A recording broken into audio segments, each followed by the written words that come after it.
Hello students, let's see the question. So the question is, what will be the direction of flow of water when a plant cell is placed in a hypotonic solution? पूछा गया है कि अगर hypotonic solution में हम plant cell को रखेंगे तो वाटर का मूवमेंट किस तरफ होगा। तो अगर हम देखें यहाँ पे, जैसे कि यहाँ पे प्लांट सेल जो है तो हमने हाइपोटोनिक सॉल्यूशन में रखा है, तो ये क्या है, प्लांट सेल, ये क्या है, प्लांट सेल, और इसको रखा किसमें, हाइपोटोनिक सॉल्यूशन।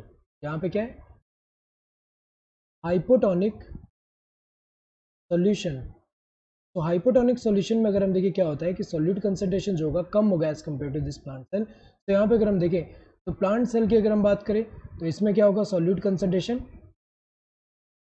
कंसंट्रेशन ज़्यादा है, एंड हाइपोटोनिक सॉल्यूशन में क्या होगा, सॉल्यूट कंसंट्रेशन कम है, सॉल्यूट कंसंट्रेशन जो है वो कम है।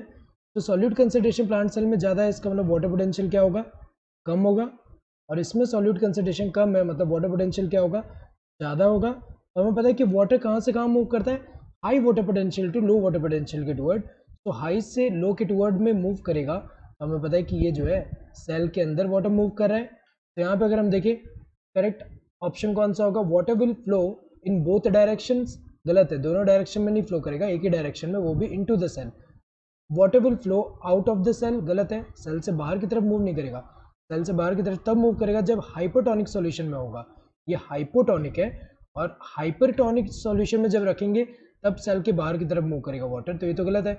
Water will flow into the cell, ये सही दिया हुआ है कि वाटर जो है वो इनटू द सेल, सेल के अंदर मूव करेगा। यहाँ पे no flow of water in any direction, ये तो गलत है, ये कब होगा, जब आइसोटोनिक सॉल्यूशन होगा। तो अगर हम देखें correct answer would be this third one. Hope you understood the question, thank you and all the best.